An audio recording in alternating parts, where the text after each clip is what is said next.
날마다 솟는 샘물과 함께하는 오늘의 큐티 시간입니다. 3월 21일 토요일, 오늘의 말씀은 요한복음 8장 37절로 47절의 말씀입니다.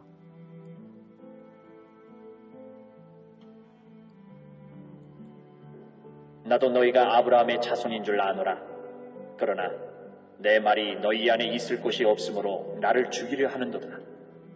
나는 내 아버지에게서 본 것을 말하고 너희는 너희 아비에게서 들은 것을 행하느니라. 대답하여 이르되 우리 아버지는 아브라함이라 하니 예수께서 이르시되 너희가 아브라함의 자손이면 아브라함이 행한 일들을 할 것이거늘 지금 하나님께 들은 진리를 너희에게 말한 사람이 나를 죽이려 하는도다. 아브라함은 이렇게 하지 아니하였느니라. 너희는 너희 아비가 행한 일들을 하는도다. 대답하되 우리가 음란한 데서 나지 아니하였고 아버지는 한 분뿐이시니 곧 하나님이시로다. 예수께서 이르시되 하나님이 너희 아버지였으면 너희가 나를 사랑하였으리니 이는 내가 하나님께로부터 나와서 왔습니다. 나는 스스로 온 것이 아니요 아버지께서 나를 보내신 것이니라. 어찌하여 내 말을 깨닫지 못하느냐? 이는 내 말을 들을 줄 알지 못함이로다. 너희는 너희 아비 마귀에게서 났으니 너희 아비의 욕심대로 너희도 행하고자 하느니라. 그는 처음부터 살인한 자요 진리가 그 속에 없으므로 진리에 서지 못하고 거짓을 말할 때마다 제 것으로 말하나니 이는 그가 거짓말쟁이요 거짓의 아비가 되었습니다. 내가 진리를 말하므로 너희가 나를 믿지 아니하는도다. 너희 중에 누가 나를 죄로 책잡겠느냐? 내가 진리를 말하는데도 어찌하여 나를 믿지 아니하느냐? 하나님께 속한 자는 하나님의 말씀을 듣나니 너희가 듣지 아니함은 하나님께 속하지 아니하였음이로다. 샬롬, 새로운 아침입니다. 오늘도 세상이 줄 수 없는 하나님의 평강이 우리의 삶 속에 충만하시기를 기도드립니다. 세상의 모든 사람들은 누구를 막론하고도 어디에 소속이 되어 있습니다. 가정에, 사회에, 교회에, 국가에, 그리고 크고 작은 공동체 안에 말입니다. 그리고 항상 내가 어디에 속해 있다는 것을 드러냅니다. 그래서 학생에게는 학적이 있고 교인들에게는 교적이 있으며 국민들은 국적을 가지고 있는 것입니다. 신앙적으로 볼 때에 모든 인류는 둘 중에 한 곳에 소속되어 있습니다. 여기에는 중간이나 예외가 없습니다. 하나님께 속한 사람이든지 마귀에게 속한 사람입니다. 유대인들은 자신들이 아브라함의 후손인 것을 매우 자랑스럽게 생각했습니다.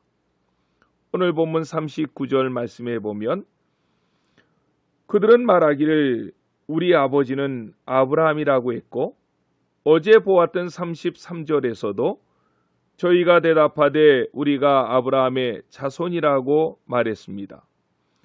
예수님께서도 그 사실을 인정하셔서 37절에 보면 이렇게 말씀하십니다.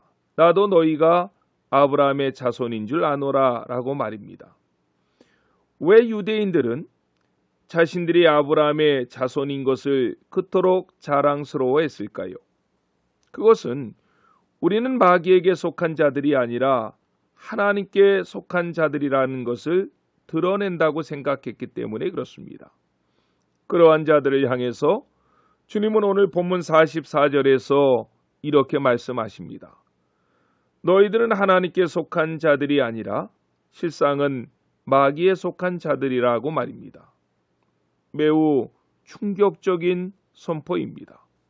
그러면 어떻게 주님은 그들이 하나님께 속한 자들이 아니라 마귀에게 속한 자들이라고 단정적으로 말씀하시고 선포하실 수 있었을까요? 그것은 삶이 열매를 보면 그가 누구에게 속해 있는지를 확실히 알 수 있기 때문에 그렇습니다. 39절 하반절 말씀을 보십시오. 예수께서 이르시되 너희가 아브라함의 자손이면 아브라함이 행한 일들을 할 것이라고 말씀하셨고 40절 하반절은 아브라함은 이렇게 하지 아니하였느니라고 하셨습니다. 그리고 41절에서는 너희는 너희 아비가 행한 일들을 하는도다 하시면서 44절에 장황하게 설명하십니다. 너희는 너희 아비 마귀에게 났으니 너희 아비의 욕심대로 너희도 행하고자 하느니라. 그는 처음부터 살인한 자요 진리가 그곳에 없으므로 진리에 서지 못하고 거짓을 말할 때마다 제 것으로 말하나니 이는 그가 거짓말쟁이요 거짓의 아비가 되었음이니라고 말씀했습니다. 마귀적 삶의 특징을 44절에서는 세 가지로 말씀합니다. 욕심, 살인, 거짓말이라고 말입니다.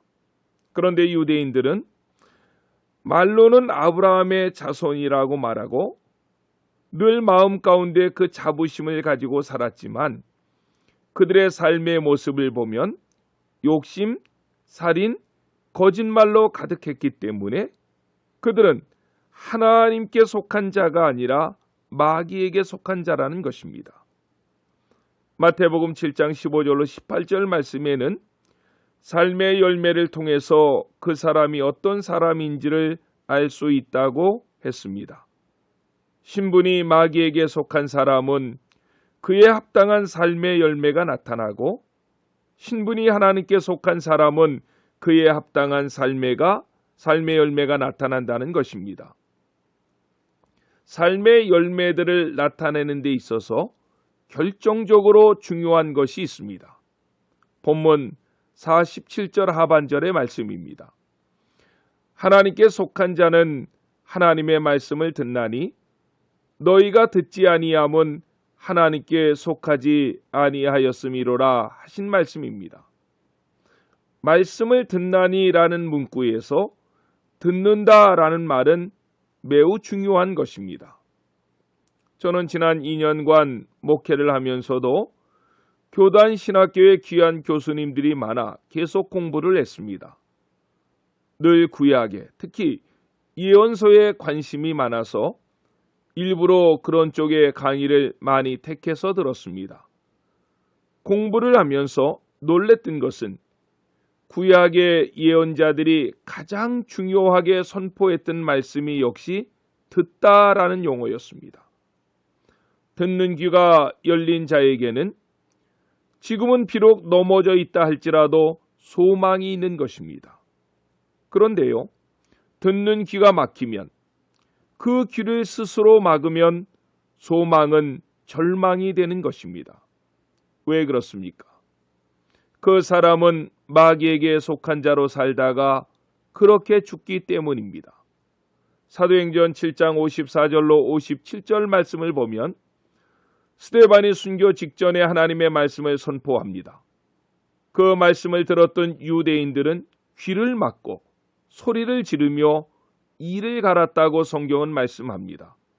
그리고 스데반 집사를 돌로 쳐 죽였습니다. 왜 그렇습니까? 그들은 마귀에 속한 자들이었기 때문입니다. 반대로 하나님께 속한 사람들에게 나타나는 현상은 무엇입니까? 그것은 하나님의 말씀을 듣는다는 것입니다. 하나님의 말씀을 듣는 자에게 나타나는 삶의 열매의 결정체가 있습니다. 그것은 하나님께서 보내신 자, 예수님을 사랑하는 것입니다. 본문 42절에서 주님은 이렇게 말씀하십니다. 하나님이 너희 아버지였으면 너희가 나를 사랑하였으니 라고 말입니다. 요한계시록 2장과 3장에 보면 도미티아누스 황제 당시에 어려움을 당하고 있는 소아시아 7교회들을 향한 우리 주님의 칭찬과 책망, 권면의 말씀들이 있습니다. 각 교회들을 향해 적절한 말씀을 주신 후에 마지막에 모든 교회들에게 동일하게 주님께서 주셨던 말씀이 있습니다. 그 말씀이 무슨 말씀입니까? 귀 있는 자는 성령이 교회들에게 하시는 말씀을 들을지어다 하신 말씀입니다. 사랑하는 안천의 성도 여러분, 오늘 하루도 하나님께 속한 자로서 하나님의 말씀을 들으십시오. 하나님의 말씀을 듣고 그 말씀 안에서 주님과 사랑으로 영적인 교제를 나누십시오. 그런 자에게 51절은 약속하십니다. 진실로 진실로 너희에게 이르노니 사람이 내 말을 지키면 영원히 죽음을 보지 아니하리라. 아멘. 기도하겠습니다. 사랑의 주님, 감사합니다. 만물에 찢기만도 못한 나에게 말씀을 들을 수 있는 귀, 말씀이 들려지는 귀를 열어주셔서 감사합니다. 말씀이 들려질 때마다 주님께서 나를 향해 베푸신 그 크신 사랑이 보여집니다. 이제는 주님을 향한 내 사랑도 삶에서 드러나게 해 주시옵소서. 보이지 않은 주님을 사랑하는 방법이 무엇입니까? 요한복음 15장 10절에서는 내가 아버지의 계명을 지켜 그의 사랑 안에 거하는 것 같이 너희도 내 계명을 지키면 내 사랑 안에 거하리라 라고 말씀하셨습니다. 오늘 하루도 주님 말씀에 순종하는 복된 한날 되게 해주시고 그 순종이 억지로 하는 순종이 아닌 주님을 향한 사랑의 발로에서 그 순종이 나오게 해 주시옵소서. 코로나19로 인해서 어려운 이웃들이 많아지고 있습니다. 주님이 위로자 되어 주시고 치료자가 되어 주시옵소서. 어려울 때일수록 서로 간에도 주님 닮은 모습이 풍성할 수 있는 이 사회와 교회가 되게 해 주시옵소서. 예수님의 이름으로 간절히 기도드렸습니다. 아멘.